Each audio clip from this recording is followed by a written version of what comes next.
Hoje, doutora Maitê tá com a gente. Seja bem-vinda. Como Obrigada. vai? Tudo bom? Tudo bem. Hoje vamos falar sobre os tipos de diabetes. E o que tem de diabético, que não sabe que é diabético, né, doutora Maitê? E na verdade, todo mundo sabe diabetes tipo 1 e tipo 2, que são os mais prevalentes. E o resto? Mas tem diabetes por medicação, Pois é. diabetes genético, que é o tipo MOD, e várias outras coisas. Por isso tem que prestar atenção e mais do que isso, tem que ficar alerta, em alerta mesmo, para ver os sinais do corpo. Se alguma alteração surgir, como a doutora Maitê vai exemplificar, já vá para o médico. Vamos começar com mitos e verdades? Ó, diabetes na fase inicial não provoca sintomas. Isso é verdade. É verdade, por isso aquele check-up é importante, né? Principalmente quem tem família com diabetes. Então, se você tem, por exemplo, um pai com diabetes, 55% de chance de ter o tipo 2. Se tiver um pai e mãe com diabetes, vai para quase 75%. Nossa, Kátia. muito, hein? E os primeiros sintomas, eles vêm quando o diabetes está descompensado. Então, quando você tem já a boca seca, que bebe muita água, faz muita xixi, perde peso, aí o diabetes com certeza já está lá em cima, mais do que 300, 500. E aí a gente pode ter comprometimento de alguns órgãos até, né? Então, quem já tem história familiar, ou que está obeso, ou que tem hipertensão, sedentarismo, que são os fatores de risco para a obesidade, para diabetes, então já faço os exames. Que exame? Não é para fazer pontinha de dedo, esse não é o exame, às vezes assusta as pessoas. É verdade. É o exame com glicemia no sangue, 12 horas de jejum, ser colhido pelo menos 2 vezes. Para ter certeza, de fato, como está a sua glicemia, né? Se tiver um número 126 para cima, é diabetes comprovado. Vamos ver mais um? Diabetes tipo 2 só aparece em adultos. Nossa, quanto chantilly. Mito. Tá boa essa foto, né? É. A gente tem a mania de pensar, tipo 1 é de criança, tipo 2 é de adulto, mas são coisas diferentes. O tipo 1 não é genético. Não é genético? Não se falava antigamente que era genético? Porque a gente acha que é de criança, né? Olha só que interessante, o tipo 1 é uma doença autoimune. Então são células que vão lá e destroem o pâncreas, que é o órgão que produz insulina. Insulina é uma chave que abre a célula para o açúcar entrar. Se você não tem insulina, o açúcar não entra nas células, fica no sangue, o que a gente fala que é um diabetes. Então, tipo 1 geralmente vem na fase de crianças, adolescentes que sofrem um estresse ou tem uma tendência autoimune que vai destruir o pâncreas. Ele não funciona, tem que usar insulina desde pequenininho. Tá. O tipo 2 tem um caráter hereditário. Então, se tiver histórias na família, a gente sabe que pode desencadear. Mas quem não tem histórico na família de diabetes tipo 2 também pode, se estiver acima do peso e com outros problemas de saúde, pode vir a ter, né? Sim, porque o pâncreas ele tem uma função, uma reserva de vida. Se você começa a engordar muito, sedentário, começa a comer muito doce, açúcar, carboidrato, você força ele a trabalhar mais. Se ele trabalhar muito e antes do tempo acabar a função, vai virar diabético tipo 2. E aí, gente, é um monte de complicação seguida uma da outra que você vai ter se você não equilibrar a sua saúde, né? E não é pouca gente, Kátia. Não, isso que é o pior de tudo. É muito. Hoje a gente tem uma estatística de cada 11 pessoas, uma é diabética. Cada 11, uma. Mas tem muita gente que é diabética, mas nem sabe. Isso, e o diagnóstico é feito tardiamente. Em 2040, cada 10 pessoas, uma vai ser diabética. Então, a gente tem uma progressão por causa do estilo de vida, que isso vai piorar. Isso mesmo. Não é? Vamos ver mais um? Pessoas com diabetes devem comer alimentos especiais para diabéticos. Isso é verdade, tá? Então, diabético é chique, né? A gente tem que comer dieta para diabetes. Geralmente, lembra do D, diet, tá? Não necessariamente light. Às vezes o light, ele tem pouca caloria, mas tem açúcar. Sim. Então, o diabético tem que pôr na cabeça que é diet. Das coisas de farinha, sempre os integrais, que eles abaixam a quantidade de açúcar. Frutas, nem tudo pode, que é da natureza. Existem algumas frutas, frutose em excesso vira a glicose, que aumenta o diabetes. A melancia, por exemplo, não é indicado um manga, né? Suco de uva. Nossa, suco de uva sobe muito diabetes, muito. A laranja, que tem um costume. Então, a gente acha que o doce vem só do chocolate, do chantilly que a gente viu. Não, olha só, a gente tem frutas que aumentam muito o nível glicêmico, o índice glicêmico desses alimentos. E é bom a gente saber Porque às vezes a gente acha que aquilo pode, mas aquilo não pode. Então, muitas pessoas se confundem, vão num supermercado, é integral, é light, é diet, é tipo isento de açúcar, açúcar mascavo, isso confunde muito, ainda mais que a gente está num mundo de muitas informações e com muita coisa voltada para o emagrecimento. Né? Mas que nesse caso, o que pode ser bom para quem quer emagrecer pode ser terrível para quem é diabético, né? Exatamente. E assim, diabético não é para comer açúcar. Nem açúcar mascavo, nem açúcar, sei lá, porque açúcar não pode. Então, para diabético é sempre adoçante, tá? Vamos ver mais uma. Estresse ajuda a descontrolar o diabetes. É verdade. Descontrolar tudo, né? Tudo. E assim, muitas pessoas falam, eu tenho diabetes emocional. Essa classificação não existe para medicina. Mas o start pode ter sido o emocional, não pode? O estresse aumenta cortisol, que é um hormônio que com certeza vai aumentar a glicemia. Tanto é que, por exemplo, criança que até joga videogame, a gente consegue ver que a glicemia sobe. Tá? Então a gente sabe que um dos remédios que podem dar diabetes medicamentoso é o cortisol, que é o corticoide que a gente às vezes usa para asma, para bronquite. Então cortisol está muito ligado ao aumento do diabetes. Não causar até, às vezes o diabetes, mas para quem é diabético, inclusive, é um dos fatores de aumentar o nível. Então vai ter que mudar os hábitos, não só alimentares, né? O estilo de vida de uma forma geral, né? De tudo. E principalmente essa questão de pessoas muito estressadas, com transtorno de humor, que são aquelas pessoas, Kátia, com qualquer coisa se irritam fácil. Sabe, pavio curto? Sei. Tá na fila, já tá xingando. Tá não sei o que, já tá gritando. Essas pessoas têm uma propensão maior em descontrolar o diabetes pelo estresse. Agora eu vou te falar uma coisa. É fácil a gente dizer, mas eu sou assim. Se é assim, pode mudar. Tem que mudar, senão ninguém suporta também, Ninguém Kátia? suporta e você acaba caindo doente. Sim. Porque o diabetes é um problema que pode vir desse? Mas tem tantos outros.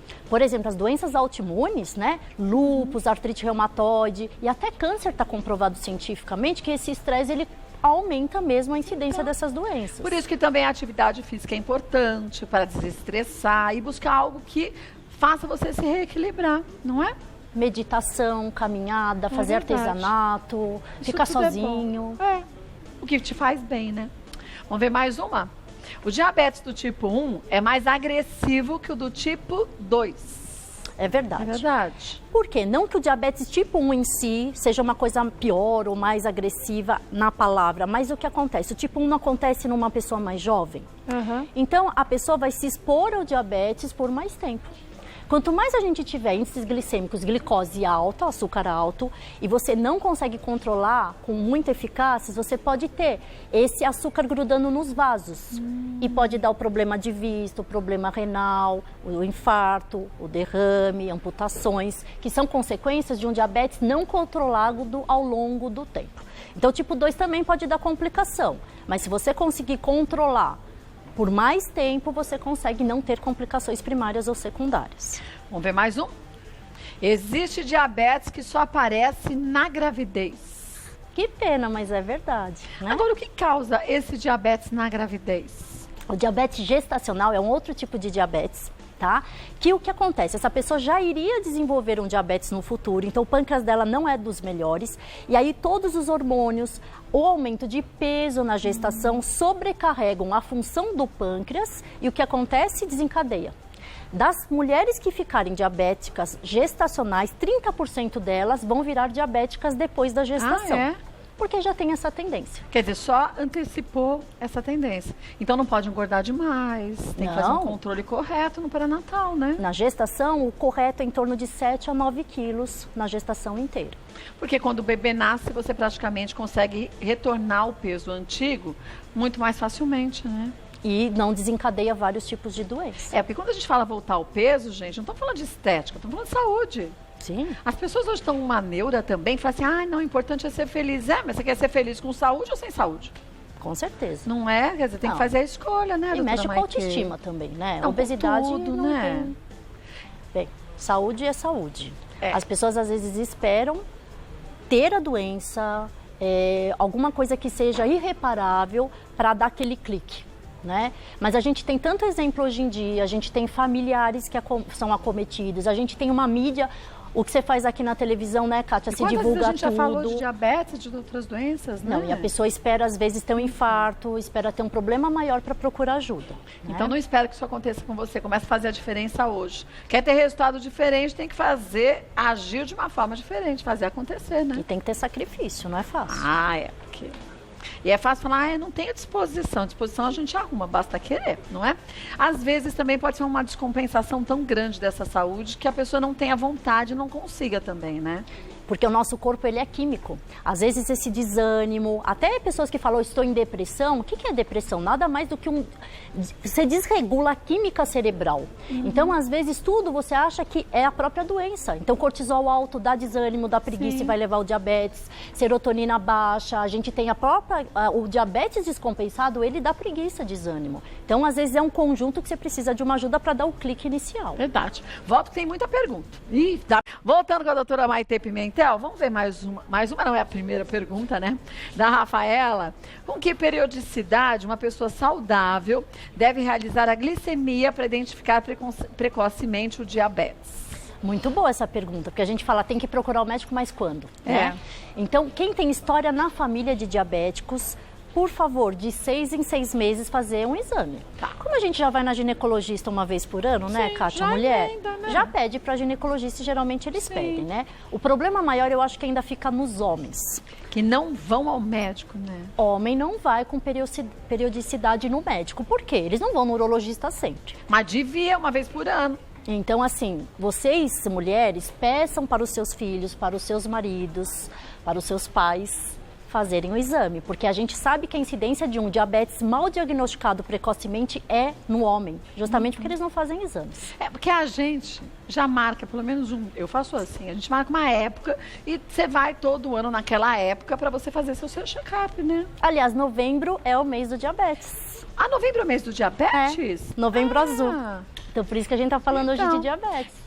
Mas aí se você é homem, fala assim, só diabetes. Não. É check-up masculino.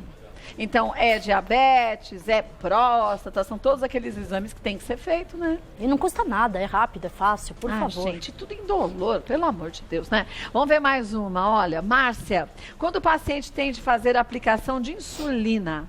Nossa, Márcia, essa é uma ótima pergunta.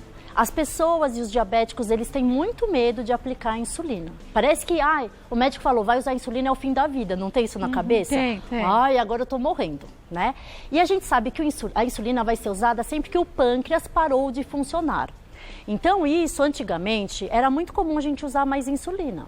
Hoje, a gente tem remédios que restauram a função beta-pancreática, o pâncreas volta a funcionar, remédios que abrem mais os receptores, que a gente pode substituir insulina, no tipo 2 ou no tipo genético MOD, no tipo por causa de remédios. Quando a gente fala no tipo 1, a gente é o quê? Crianças que o pâncreas entrou em falência. Então, tipo 1, a gente tem que usar insulina, tá? Existem novos remédios hoje para tipo 1 que estão sendo testados para a gente, talvez, ajudar na quantidade de insulina usada.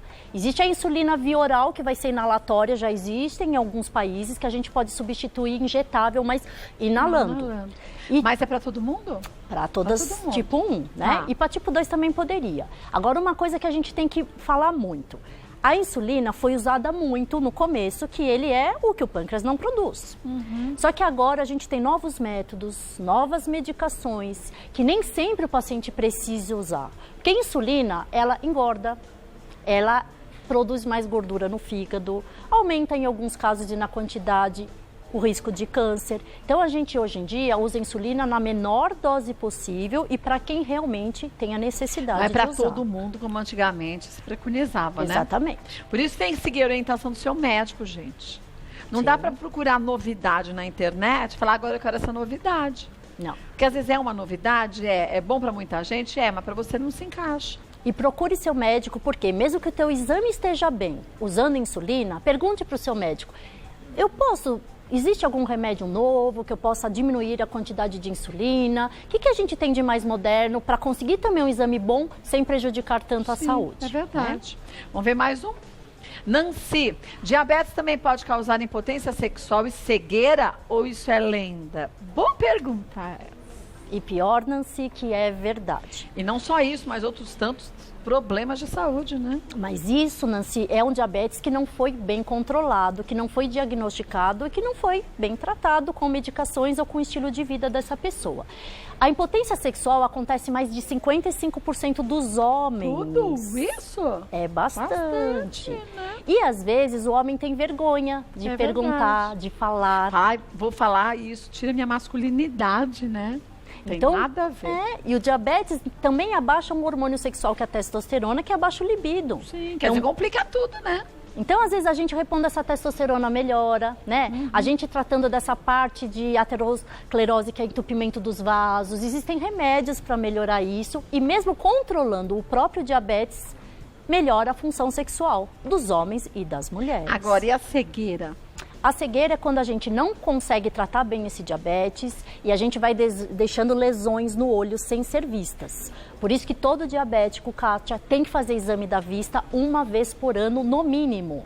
Tá? Quer dizer, se tem um diabetes muito alto, tem que seguir a orientação do médico, fazer mais vezes até no ano, né? E se você pega essas lesões no começo, você faz o laser e você trata. Se você deixa, aí que leva a cegueira. Fica complicado, né? Vamos ver mais uma? Mônica, por que diabéticos não podem usar sauna e fazer escaldapés? Voltando com a doutora Maitê, a Mônica perguntou por que diabéticos não podem fazer sauna e escaldapés. Por quê? Então, Mônica, o que acontece? O diabético, ele tem menor sensibilidade, não sente tanta dor, não sente tanto calor, frio, isso chama neuropatia diabética. Então, se a pessoa tem qualquer lesão no pé e como a vascularização dela também não é boa, os vasos não levam tanto sangue, a cicatrização é prejudicada. Quer dizer, ela já não sente que o pé está machucando, a cicatrização já deixa de acontecer, quer dizer, chega a caso de até ter que amputar, amputação. Né? Então, de uma ferida michuruquinha, aquilo vira uma ferida, né, grande, e se você não fizer amputação, aquilo sobe, né? Então, cuidado na hora de fazer manicure, essas coisas. Por quê? Fica cutucando sozinho lá com o alicate. O que aquacontece? Aquilo lá não vai fazer uma ferida, não vai sentir a dor e isso pode piorar. Então, diabético, o recomendado é ir no podólogo e não ficar fazendo essas coisas de agressão aos pés. E sapato também. Sapato adequado para quem tem diabetes. Nada de coisa apertando o pé. Gente, seguir a orientação do seu médico. O espaço que a gente abre aqui é fantástico, isso é uma verdade, mas para esclarecimento, é prestação de serviços. Quem vai ver qual o teu problema é o médico. Quem vai decidir como você fazer o melhor tratamento é um médico. Por quanto tempo, de que jeito, quando voltar, é o médico. O que a gente tem que fazer é só seguir o que ele diz. Não é muito mais fácil, doutora Maitê? Mais fácil. Mas, ao mesmo tempo, é mais difícil, porque a gente tem que abrir mão de algumas coisas. E não dá para ter bons resultados sem a gente abrir mão de algumas coisinhas da vida, né? E para de ter medo. É muito melhor a gente fazer o diagnóstico precoce e tratar do que deixar aquilo lá trazer uma consequência maior. Também acho.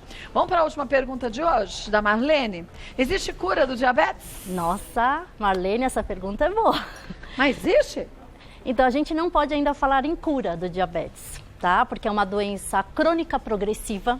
Só que a gente tem métodos a serem estudados e que estão sendo estudados que talvez a gente tenha cura para alguns tipos de diabetes. Então, por exemplo, o tipo 1, não é uma células que agridem o pâncreas, anticorpos? Sim. E se a gente der um remédio na hora dessa crise que mata os anticorpos? Podia ser eficiente, né? Um imunomodulador. Então. Não existe transplante de células do pâncreas, que é célula tronco? Existe? Será que compensa fazer isso? E quais as consequências disso? Transplante de pâncreas não poderia ser feito? Poderia. E por que não faz? E quais as consequências? Porque às vezes, hoje em dia, para você aguentar um transplante, você usa outros tipos de remédio que podem trazer piores consequências do que um diabetes descontrolado. Então, assim, existem muitas coisas a serem estudadas, muita parte genética a ser estudada. E como a medicina evolui muito, a gente já está com a linha dos monoclonais, a gente talvez encontre essa engenharia genética no futuro, quem sabe? Né? Meus netos consigam ter a cura do diabetes. Agora, bom lembrar, gente, pode não ter cura. É uma doença crônica? Mas tem controle. Sim, e muito controle hoje em dia. Então, por que não aproveitar desse controle, né? Hoje em dia está muito eficaz o tratamento do diabetes e a gente tem remédios que podem postergar tanto que você nem acha que é diabético. Vamos lembrar, gente, há 10 anos atrás era tão difícil a vida de um diabético. No mercado não tinham tantos produtos, tanta oferta e variedade de produtos, não é? Sim. Então, uma criança diabética há 10 anos atrás sofria muito. Hoje, com tantas medicações, com tantos alimentos, tudo ficou mais fácil. Mas eu quero que as pessoas tomem muito cuidado em casa, viu, Kátia? Não existe ainda a cura do diabetes, as plantas que vão fazer o negócio, argila não... Não, então, por favor. Batata não sei das quantas. Então a gente tem orientação médica, use seus remédios e até crença, né? Eu não sou contra a pessoa ter fé e, quem sabe, ter um presente de Deus. Mas até esse presente acontecer, vamos tomando os remédios. Né? Presente de Deus a gente já teve, que a gente está vivo e acordar todo dia. A gente tem a obrigação de cuidar bem do corpinho que é emprestado. Sim. Então vamos fazer a nossa parte. Verdade, né? cara. Uma atividade física, que isso independe de ter diabetes ou não. Sim. Mas excesso de peso traz muitos danos, inclusive diabetes. Sim. Quer dizer, a gente tem uma lista tão grande, né, de coisas que a gente tem que seguir. E não precisa ser 100%. Né? 70%, 80% seguindo bem, a gente consegue se manter. Mas depois você pega agosto, quando você vê, você já está nos 90%, 80%, você tá e aí isso é bom, viu? Aproveita, tenha um médico de confiança, que você acredita e você segue direitinho a orientação dele. E não tenha medo de falar dos seus medos, das suas dificuldades. Essa troca é super importante. Vou passar os contatos da doutora Maitê. O site é o www.doutoramaiteendocrino.com.br. Maitê, gente, com THE, maiteendocrino.com.br. Quer sugerir algum tema? Fica à vontade, que é bem-vindo, viu? Manda pra gente, doutora Maitê, retorne, a gente esclarece aí pra você. Obrigada. Beijo, Bela. E sua mãe tá melhor? Que bom. Fala pra que eu mandei um beijo, viu?